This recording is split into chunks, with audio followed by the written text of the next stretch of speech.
Friends, welcome back to my channel. और आज की कहानी स्टार्ट होती है तीन दोस्तों से जो कि शिकार के लिए जाते हैं और शिकार से फ्री होकर वो एक शतरंज का गेम खेलने लग जाते हैं। ठीक है, अब गेम खेलते खेलते उन तीनों में से एक जन ने एक जो होता है ना मोहरा, उसको छुपा लेते हैं। अब कहानी ये होती है कि भाई अभी मोहरा किसके पास है, बताता कोई भी नहीं है। तीनों में से एक के पास मोहरा है, बट तीनों में से कोई सा नहीं बताता। और तीनों ही ये कहते हैं कि भाई जिसके पास मोहरा है निकालो, जिसके पास मोहरा है निकालो। है मोहरा किसी एक के पास, बट निकालता कोई भी नहीं है कि हाँ भाई मेरे पास है, मतलब बताता कोई नहीं है कि भाई मेरे पास है ये। तो उन्होंने फिर जिसके पास नहीं है वो बोलता है ठीक है चलो एक काम करते हैं, हम राजा के पास चलते हैं, वो हमारा करेंगे, न्याय करेंगे कि किसके पास है। ठीक है, इससे मतलब उनको यही मस्ती थी, कोई बता नहीं रहा था मोहरा किसके पास है, तो चल दिए। अब राजा के पास गए। अब राजा ने बोला कि इतने छोटे छोटे कामों के लिए मैं थोड़ी ना बैठा हूँ, जाओ मेरे मंत्री से बोलो। अब मंत्री से बोला, मंत्री कह रहा मेरे पास इतने सारे काम है, मैं तुम्हारा मोहरा कहाँ से ढूंढूं, तुम में से तीनों में से जिसके पास है दे दो निकाल के। तो वो तीनों ही कहते हैं नहीं जी हमारे पास नहीं है, हमारे पास नहीं है। और तीनों ही कहते हैं कि हम में से किसी एक के पास है, लेकिन आप बताओ किसके पास है। फिर वो कहता है कि सेनापति खड़ा होता है, सेनापति से होता है सेनापति तुम ही देखो इनको, ये कहाँ से तीन मूर्ख आ गए हैं मेरे पास, और इनको मोहरे इनको दो, बताओ। फिर वो सेनापति कहता है भाई अब क्या बताऊँ मैं कि भाई कहाँ है, आपके पास है आप दे दो निकाल के, तीनों में से चुपचाप निकाल के दे दो, किसी को कोई कुछ नहीं कहेगा। और इस तरह से मतलब ये चीज़ें हुई, बट वो नहीं निकाल रहे थे, वो इतने जिद्दी थे, उन्होंने निकाली नहीं मोहर कि भाई हमारे पास मोहरा है ही नहीं। उन्होंने बोला है ही नहीं, और तीनों कह रहे कि है, तीनों ही मना कर रहे हैं, तीनों ही निकाल नहीं रहे। ठीक है, तीनों ही कह रहे हैं कि भाई निकलवाओ आप मोहरे, हम में से किसी एक के पास है। तो अब जो सेनापति कहता है ठीक है आप कल आना, मैं कल देखता हूँ, कल आपका न्याय करते हैं, कल हम बताते हैं मोहर किसके पास है। अब सेनापति जाता है अपने घर। ठीक है, अब रात को बैठा रहता है। अब उसकी बेटी है एक चारुलता, वो पूछती है पिताजी क्या हुआ, तो कह रहे बेटा जैसा ऐसा राजमहल में तीन दोस्त आए हैं, वो तीनों की ऐसी ऐसी कहानी है कि भाई उनके पास मोहरा है एक, और वो निकाल नहीं रहे हैं। और तीनों ही कह रहे हैं कि हमारे पास नहीं है, और तीनों ही कह रहे हैं कि हम में से किसी एक के पास है, आप पता लगाओ। तो कहती है ठीक है पिताजी ऐसा करें कि कल मैं करती हूँ इनका न्याय। तो कह रहे बेटी तुम कैसे न्याय करोगे, इनका न्याय अगर गलत हो गया तो राजा दंड देगा, क्योंकि राजा ने मंत्री को बोला था, मंत्री ने मुझसे बोला था। फिर मुझसे मंत्री जवाब मांगेगा कि क्या बात हुई, फिर मंत्री से फिर राजा जवाब मांगेंगे। कह रहे पिताजी आप चिंता ना करें, मैं इनका सोल्यूशन करूंगी। ठीक है, तो अब अगला दिन आया, तीनों जने और चारुलता के सामने थे। तो चारुलता को देखकर वो एकदम कि कितनी सुंदर है सेनापति की बेटी, ऐसे करने लगे। और तो वो बोलती है कि हाँ बताएं क्या बात है। तो उन्होंने बोला कि भाई ऐसे ऐसे हम गेम खेल रहे थे, तो हम में से किसी एक ने एक मोहरा जो होता है ना गेम का, वो किसी ने ले लिया है, और वो कोई निकाल नहीं रहा है, वो दे नहीं रहा है। तो कहते ठीक है। तो फिर वो कहते ठीक है मैं आपको एक कहानी सुनाती हूँ, उससे पहले मतलब आपका सोल्यूशन करूँ उससे पहले मैं आपको एक कहानी सुनाती हूँ।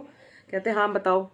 तो वो कहानी स्टार्ट करती है, कहानी से ही वो पता लगाएगी कि किसके पास मोहरा है। तो वो कहती है आप ध्यान से सुनना, और मुझे फिर मैं लास्ट में आपसे जवाब पूछूंगी, आप मुझे जवाब देना। कहते हैं ठीक है आपकी जैसी मर्जी, हमें तो मोहरा चाहिए। ठीक है, अब वो क्या स्टार्ट करती है कि दो दोस्त थे, दोनों दोस्तों में बहुत ज़्यादा प्यार था, बहुत ज़्यादा अटैचमेंट थी, हमेशा साथ जाते थे, साथ घूमते थे, साथ फिरते थे, और इतना ज़्यादा प्यार था कि एक दूसरे के लिए जान देने तक भी राजी हो जाते थे। दो दोस्तों की कहानी वो स्टार्ट करती है। तो एक बार की बात हुई कि जो एक दोस्त है वो काफ़ी, दोनों में से बस ये थोड़ा डिफरेंस था, एक दोस्त काफ़ी रिच था और एक दोस्त थोड़ा लो था। तो वो दुकान चलाता था, छोटे जो एक दूसरा दोस्त था जो थोड़ा लो था, उसके पिताजी दुकान चलाते थे। तो एक दिन की बात है, उसकी तबीयत खराब हो गई थी पिता की, तो उसने अपने बेटे को बोला कि आप दुकान संभालो। और उस दिन उनको जाना था मेले में। अब मेले में जाना था तो फिर वो मेले में नहीं जा पाए, इसी कारण फिर दोबारा फिर अगले हफ्ते फिर मेला आया, फिर वो दोनों गए। मतलब इतना अटैचमेंट था कि एक दोस्त मेला देखने नहीं गया तो दूसरा भी नहीं गया।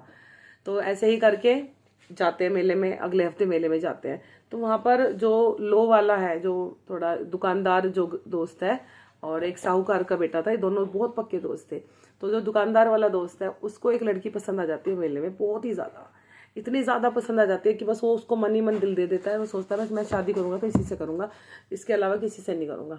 तो उसने अपने दोस्त से भी कही वाली बात कि यार मुझे ये लड़की बहुत पसंद है, और और ऐसे ऐसे कह रहा मैंने तो नहीं देखी। कह रहा अभी तो यहीं खड़ी थी, आपने नहीं, तुमने नहीं देखी? इन्होंने नहीं मैंने नहीं देखी। तो कहता है वो चित्रकार अच्छा था, तो उसने बोला कि चलो ऐसा करते हैं, तुम मेरे को बताओ कैसी है वो लड़की, फिर मैं उसे ढूंढूंगा तुम्हारे लिए। तो उसने उसका चित्र बनवाया। जो साहूकार के बेटे, जो दुकानदार वाला दोस्त है, उसने दोस्त अपने साहूकार वाले दोस्त को उसका पूरा फीचर बताया, उसने चित्र बनाया। उसने देखा कि हाँ ठीक है, मुझे अगर इन फ्यूचर कभी भी ये लड़की दिखेगी तो मैं उसको तुम्हारे लिए शादी के लिए मनाऊंगा और मैं लेकर आऊँगा। तो ऐसी बात होने लगी। फिर थोड़े समय बाद उनके जैसे काम वाम में व्यस्त हो गए, घूमना फिरना तो था ही, बट थोड़ा काम में व्यस्त हो गए। और ऐसे ही जो दुकानदार था वो दुकान में व्यस्त हो गया, और जो साहूकार का था उसकी शादी की बात चलने लगी। तो पहले ज़माने में यही होता था कि मतलब लड़के को लड़की दिखाई नहीं जाती थी, ऐसे शादी करते थे। शादी करी, अब वो लड़की शादी की रात को बैठे वो दोनों सामने, एक दूसरे के सामने घूंघट उठाया, तो वो हैरान हो गया कि अरे ये तो वही लड़की है जिसका चित्र मैंने बनाया था और जो मेरे दोस्त को बहुत पसंद है। तो उसने बोला कि मैं अब आपसे, मतलब मैं, आप वो हो जिसको मेरे दोस्त ने पसंद किया, और वो इतना ज़्यादा आपके लिए परेशान हो गया कि उसने अपनी जान देने तक की कोशिश करी, और वो आपके अलावा किसी से भी शादी नहीं करेगा। तो उसने बोला जी मैंने तो नहीं देखे आपके दोस्त।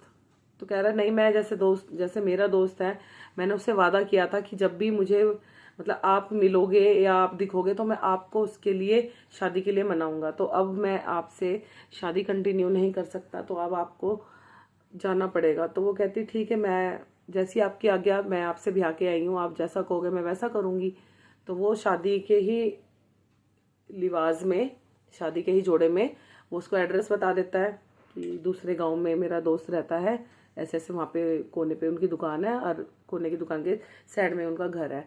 वो बहुत ज़्यादा परेशान है, उसका मन भी कहीं नहीं लग रहा, वो दुकान पे भी मतलब बेमन से बैठता है, नुकसान ही करवाता जा रहा है। मतलब उसका मन इतना आपके अंदर लग चुका है कि बस उसको यह है कि बस इस लड़की से मेरी शादी हो जाए। और मुझे नहीं पता था कि मेरी जिससे शादी हो रही है वो आप ही हो, वो वही लड़की है। तो कहती ठीक है, वो चली गई। अब रास्ते में अब वो कह रहा कि चलो मैं तुम्हें छोड़ जाता हूँ। कह रही नहीं, आपने यहाँ तक साथ दिया ठीक है, अब आगे का रास्ता मैं खुद तय करूँगी, मैं खुद जाऊँगी। वो अकेली निकल जाती है लड़की, हिम्मत वाली। अब रास्ते में उसको मिलता है लुटेरे। अब लुटेरे तो लूटने के लिए बैठे रहते हैं कि वही इतना सोना चांदी पहना है कि हम लूट ले। तो वो उसको बोलते हैं कि कहाँ जा रही है ऐसे ऐसे। तो वो उनको जवाब देती है कि मैं किसी से मिलने जा रही हूँ, और मैं आपसे वादा करती हूँ कि मैं जब वापस आऊँगी तो मैं आपको सारा धन दौलत जो भी है मैं सब दे दूँगी, लेकिन अभी आप मुझे जाने दें। तो कह रहे हम ऐसे कैसे विश्वास कर लें? मतलब जी आपको विश्वास करना पड़ेगा, मैं आपसे वादा कर रही हूँ, मैं वादे की पक्की हूँ और मैं अपना वादा निभाती हूँ। तो ऐसा चलो ठीक है, उनके बीच बहसबाजी हुई, ज़्यादा नहीं खींचूंगी इस बात को। वो चल दी। अब वो पहुंची उस लड़के के घर, दुकानदार लड़के के घर। अब वहाँ पे बात हुई कि वो कह रहा है, हाँ, वो हैरान हो गया उसको देख के कि अरे ये तो वही लड़के जिसको मैं मतलब इतना प्यार करता हूँ, और ये इस लिवाज में आई है, मतलब शादी के जोड़े में यहाँ आई है मेरे सामने। तो वो उसको सारी बताती है कि ऐसे ऐसे मेरी शादी आपके दोस्त के साथ हो गई है, और उन्होंने मुझे आपके पास भेजा है कि मैं मतलब आप मुझसे शादी कर लो, वो मुझे नहीं रखेंगे। तो उन्होंने बोला कि नहीं, शादी ठीक है, मैंने आपसे जब प्यार किया था तब आप कुंवारे थे, ठीक है, लेकिन अब आपकी शादी मेरे दोस्त से हो चुकी है, तो अब मैं आपको उस नज़र से नहीं देख सकता, और आप मेरी बहन हो। तो बहन, अब मैं नहीं चाहता अपने दोस्त का घर खराब करना। ये मेरे दोस्त का बड़प्पन है, जो उसने अपनी जिससे उसकी शादी, उसने उसको मेरे से शादी करने के लिए भी मना लिया और आपको भेज दिया। तो इतनी बात थी। तो बस फिर वो उसको भेज देता है वापस। कहता है मैं चलूँ आपको छोड़ने, आपको अपने दोस्त के मतलब आपको छोड़ने चलता हूँ। तो कहती है कि नहीं, मैं आई अकेली थी, मैं जाऊंगी भी अकेली। तो नहीं, आप नहीं जाओगे। तो इस तरह से वो निकल जाती है। फिर रास्ते में उससे लुटेरे मिलता है। लुटेरे अब वो बात करते हैं कि हाँ भाई आप क्या, फिर वो कहते हैं कि आप जो भी जेवरात है वो सब ले लीजिए और मुझे ऐसे जाने दीजिए क्योंकि मेरे पति घर पे इंतजार कर रहे हैं। तो उसने बोला, लुटेरों के सरदार ने, कि तुम अब कहाँ से आ रही थी और कहाँ जा रही थी? बड़ा अचंभित हुआ सोच के कि भाई शादी के जोड़े में एक दुल्हन कहीं से आ रही है फिर कहीं से जा रही है, वो भी इतनी आधी रात को भी अकेले। तो कहती तुम्हें डर नहीं लगता? कहती नहीं, डरने की क्या बात है, जब मैं सच्ची हूँ मुझे डर नहीं लगता। बाकी आपका जो काम है आप वो कीजिए, आपको चाहिए धन दौलत जो भी मेरे जेवरात है। तो वो उसको बोलता है वो तो सब चलो हम ले लेंगे धन दौलत, आपके जेवरात भी ले लेंगे, पहले बताओ तेरी कहानी क्या है। तो वो उसको बताती है ऐसे ऐसे मेरी शादी हुई, और जिससे मेरी शादी हुई उन्होंने, उनके दोस्त मुझे पहले से पसंद करते थे, तो उन्होंने मुझे वहाँ भेज दिया, और अब मैं उन दोस्त के पास गई कि वो मुझे एक्सेप्ट कर ले।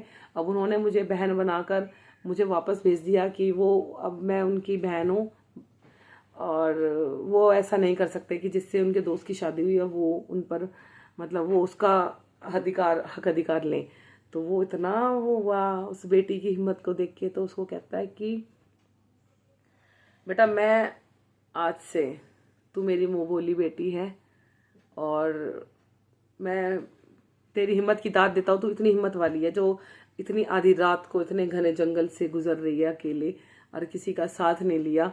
मैं मतलब वो छोड़ देता है उसको, उसका कुछ नहीं, धन दौलत कुछ नहीं लेता। वो उसको बोलता है कि अपने लोगों को बोलता है कि चल मैं तेरे को, चल बेटा मैं तेरे को छुड़वाता हूँ तेरे घर, जैसे तू आई है वैसे मैं छुड़वाता हूँ। कहती नहीं पिताजी नहीं, मैं अकेली आई थी, मैं अकेली जाऊंगी।